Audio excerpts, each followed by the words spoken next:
నమస్తే, welcome to our channel. నేను పద్మిని. ప్రస్తుతంతో పాటు social activist and political analyst Krishnakumari గారు ఉన్నారు. మాట్లాడదాం. మేడం నమస్తే. మేడం నమస్తే మేడం, తెలంగాణలో ఎలక్షన్స్ కి ముందు గొర్రెల పంపిణీ కార్యక్రమం అనేది జరిగింది. అయితే ఆ కార్యక్రమంలో బోల్డ్ అంత స్కామ్ జరిగింది అంటూ రేవంత్ రెడ్డి గారు ఇప్పుడు ఏసీబీని కూడా పంపించడం జరిగింది. అయితే ఇది కక్షపూరితమైనటువంటి చర్యగానే అభివర్ణిస్తున్నారు కొంతమంది. దీన్ని మీరు ఎలా చూస్తారు? అసలు ఏంటి వ్యవహారం?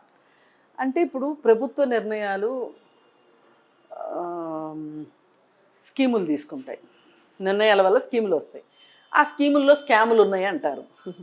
అంటే ఎప్పుడూ ఇలా మాట్లాడే వాళ్ళు ఉంటారు. కానీ అదేంటో గొర్రెల పంపకంది 10 ఏళ్ల నుంచి కేసీఆర్ ప్రభుత్వం వచ్చిన దగ్గర నుంచి ఈ స్కీము మొదలెట్టారు. గొర్రెల పంపిణీ ఎట్లా ఇస్తారు మేడం? ఇవి అవి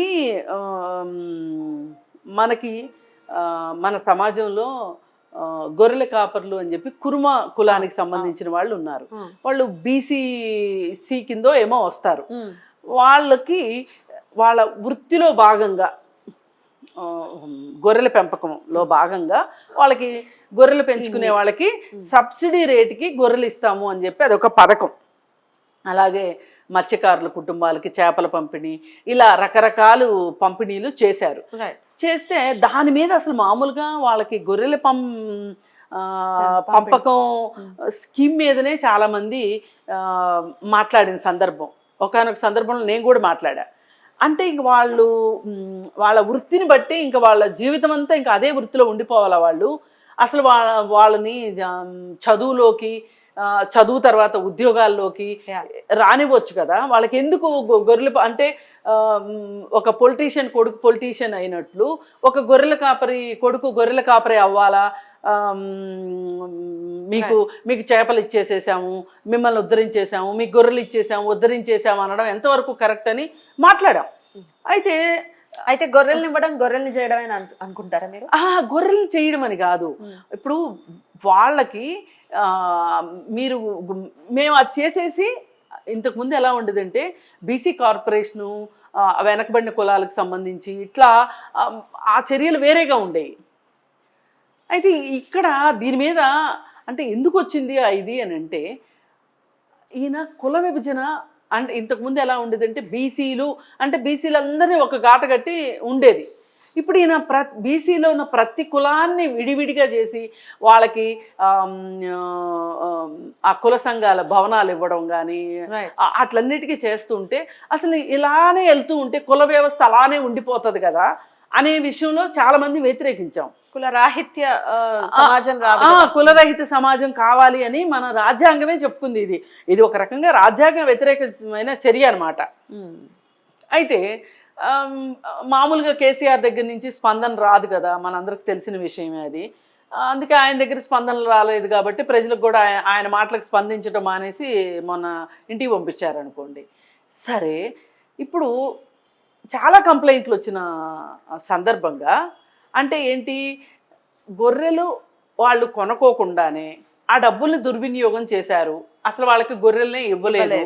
గొర్రెల్ని పంచిపెట్టినట్లుగా ఈ ఇన్ని గొర్రెలు ఇవ్వాలి అంటే ఇన్ని గొర్రెలు మన రాష్ట్రంలో లేవు. వేరే రాష్ట్రం నుంచి కొనుక్కొచ్చినట్లుగా మన దగ్గర ఏదైనా ఒక రికార్డు ఉండాలి కదా. అది లేకోకుండా ఇన్ని గొర్రెలు ఎక్కడి నుంచి వచ్చినాయి, ఇంతమందికి ఇచ్చానని నువ్వు ప్రగల్భాలు పలుకుతున్నావు. నువ్వు చెప్పేదన్నా అబద్ధం కావాలి, వాళ్ళకి ఇచ్చింది అబద్ధం కావాలి. ఏది నిజము అనే దాని మీద ఇప్పుడు చాలా రోజుల నుంచి చాలామంది మాట్లాడుతున్నారు. ఇప్పుడు రేవంత్ రెడ్డి వచ్చారు కాబట్టి ఇప్పుడు వాళ్ళ ప్రభుత్వం మీద వాళ్ళే వేసుకోరు కదా కమిటీలు. ఇప్పుడు ప్రభుత్వం మారింది కాబట్టి వీళ్ళు కమిటీలు వేస్తున్నారు. దీన్ని కక్షపూరితమైన చర్య అలా అనడానికి వీల్లేదు. అంటే ఇది వరకు ఓటుకు నోటు కేసులో కూడా ఇలాగే ఏసీబీని పంపించింది రేవంత్ రెడ్డి మీదకి అనేది మనకు తెలిసింది. అంటే ఇప్పుడు ఈ కేసులో ఏసీబీ వెళ్ళే పరిస్థితి ఉంటుంది చట్ట పరిధిలో అంటే ఏసీబీ వెళ్తుంది. లేదు అది ఇంకా పెద్ద నేరము అంటే సిబిఐ అంటే సిబిఐ వస్తుంది. ఏదంటే అది వస్తుంది, అది వేరే విషయం. కక్షపూరితం అనుకోవడానికి వీల్లేదు. ఇలా అనుకుంటే అందరూ అసలు ఏ స్కీములు ప్రవేశపెట్టకుండాను ఉండాలి. తర్వాత వచ్చిన ప్రభుత్వం నువ్వు స్కీమ్ ఎందుకు పెట్టలేదు, నువ్వు అసలు ఏమీ ప్రజలకు చేయలేదు అని అనడానికి లేదు. కక్షపూరితం అనుకోవడానికి వీల్లేదు. ఇప్పుడు ఎందుకు సాక్షాత్తు కవితే అన్నది కదా, ఏమని పద్దాక మేము అవినీతి చేసాం అనడానికి వీల్లేదు. కాళేశ్వరం గురించి మీరు కావాలనుకుంటే అధికారం మీది, ఇప్పుడు ప్రభుత్వాలు మీ చేతిలో ఉన్నాయి కదా, మీరు విచారణ వేసుకోండి, దాని మీద కమిటీలు వేసుకోండి, నిష్పక్షపాతంగా మీరు చర్యలు తీసుకోండి, అంతేగాని ఎప్పుడంటే అప్పుడు ఎక్కడంటే అక్కడ ఇలా మాట్లాడటానికి కుదరదు అని చెప్పి చాలా ఉక్రోషంగా మాట్లాడింది. అంటే మరి ఇప్పుడు ఒకవేళ వీళ్ళు కాళేశ్వరం మీద ఏదైనా కమిటీ కానీ, ఆయన ఏమన్నాడు ఇమీడియట్గా, మీరు కూడా అంత ఇదిగా చెప్తున్నారు కాబట్టి మేము ఖచ్చితంగా సిట్టింగ్ జడ్జి తోటి మేము ఒక విచారణ కమిటీ వేస్తాము అని చెప్పి అన్నారు. రేపు పొద్దున ఆయన అదే వేశాడు అనుకుందాం పోని, మరి కక్షపూరితం అంటారా అప్పుడు? అందుకని కక్షపూరితం అనుకోవడానికి వీల్లేదు. కాకపోతే అప్పుడు కేసీఆర్ మటుకు శత్రుశేషం లేకుండా చేసుకోవాలన్న ఉద్దేశంతో ఎదురు పార్టీల్లో వాళ్ళందరినీ సమూలంగా నాశనం చేసే భాగంలోగా తెలుగుదేశం వాళ్ళని కొంతమందిని వచ్చిన వాళ్ళని తన దగ్గరికి రప్పించుకున్నాడు. రాని వాళ్ళని ఏదో రకంగా ఇబ్బంది పెట్టి వాళ్ళకి రాజకీయ భవిష్యత్తు లేకుండా చేయాలని చూసిన సందర్భమే రేవంత్ రెడ్డి ఇష్యూ. ఇప్పుడు అదొక స్టింగ్ ఆపరేషను రేవంత్ రెడ్డిది. మరి వీళ్ళే కావాలని అతనితోటి ఫోన్లు చేపించారు. అతను నా ఇంటికి రా అన్నాడు, ఇతను డబ్బులు తీసుకుని వెళ్ళాడు, కేసు పెట్టారు. అది స్టింగ్ ఆపరేషనే. అందుకని కక్ష తీర్చుకోవాలి అని రేవంత్ రెడ్డి అనుకుంటాడు అని అయితే నేను అనుకోను. ఎందుకు అంటే చట్టపరంగా వాళ్ళు ఏ తప్పులు చెయ్యకపోతే ఈయన కక్ష తీర్చుకోవాల్సిన అవసరం ఉంటుంది. వాళ్ళు చట్టానికి దొరికే తప్పులే చాలా చేశారు. కాళేశ్వరమే పెద్ద విషయం, ఇప్పుడు అందరికీ అర్థమవుతుంది. ఇప్పుడు మీరు, నేను, రేవంత్ రెడ్డి అనక్కర్లా, కాగే చెప్తుంది, కంట్రోలర్ అండ్ ఆడిటర్ జనరలే చెప్తుంది. ఏమని? ₹1 ఖర్చు పెడితే అక్కడ దానిలోంచి తిరిగి వచ్చేది 62 పైసలే అని చెప్తుంది. మరి మిగతా డబ్బుల సంగతి ఏంటి? మరీ గట్టిగా మాట్లాడితే 52 పైసలే అంటుంది. అంటే హల్లికి హల్లి, సున్నకు సున్నానేనా మరి కాళేశ్వరం ప్రాజెక్టు? పైగా దాని మీద రేపటి నుంచి పెట్టే ఖర్చు కూడా ఎక్కువే. వైట్ ఎలిఫెంట్ ఖర్చు ఇంత ఖర్చు పెడితే కరెంటు ఖర్చులు కూడా రావని చెప్తున్నారు. మరి కరెంటు ఖర్చులే రాని పరిస్థితి ఉంటే గనక ఈ ప్రాజెక్ట్ కోసం పెట్టిన 1,40,000 కోట్లు వృధానేనా? అంటే గోదావరిలో పోసినట్టేనా? మరి దీని మీద కూడా సిట్టింగ్ జడ్జి చేశాడు. రేపు పొద్దున్న జ్యుడిషియల్ ఎంక్వైరీ లేదు అనుకుంటే సిబిఐకి ఇవ్వమని అడుగుతున్నారు చాలామంది. బండి సంజయ్ సిబిఐకి ఇవ్వండి అని చెప్తున్నాడు. ఒకవేళ బండి సంజయ్ కాదు, కిషన్ రెడ్డి, మీరు లాలూచి ఉంది మీకు, మీరు ఒకటే, అందుకే కాళేశ్వరం మీద ఏమీ మాట్లాడట్లేదు మీరు అసలు సిబిఐ ఎంక్వైరీ అడగండి అని. ఇప్పుడు కేంద్ర ప్రభుత్వం బీజేపీ ప్రభుత్వమే, కిషన్ రెడ్డి బీజేపీ వాడే.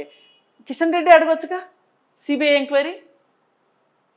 అందుకే సాక్షాత్తు మోడీ అన్నాడు కదా అది ఒక ఏటీఎం అని.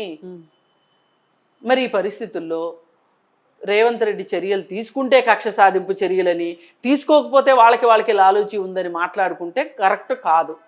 అతను చట్ట పరిధిలో ప్రభుత్వం ఏం చేయగలదో, ఎంతవరకు చేయగలిగిన అవకాశం ఉందో అంతవరకు ఏ స్కీమ్లోనైనా అందులో స్కామ్ ఉంటే గనక వెలికి తీస్తానని చెప్తున్నాడు అతను. మనం స్వాగతిద్దాం. ఇప్పుడు మన సమాజంలో మనకు కావాల్సింది ఏంటి? అవినీతి రహిత సమాజమే కదా మనకు కావాల్సింది. అలాంటప్పుడు అవినీతి లేని ఇప్పుడు వీళ్ళైనా సరే ఇప్పుడు ఇట్లాంటివన్నీ చూసిన తర్వాత, రేపు ప్రభుత్వం మారిన తర్వాత మనం ఇప్పుడు అవినీతి చేస్తే రేపు మనమైనా దొరికిపోతామనే భయం ఉంటుంది. కాబట్టి వీళ్ళైనా కనీసం అవినీతి చేయకోకుండా చక్కని పరిపాలన అందించాలని కోరుకుందాం. కోరుకోవటమే కానీ అది సాధ్యపడుతుందంటారా? చూద్దాం.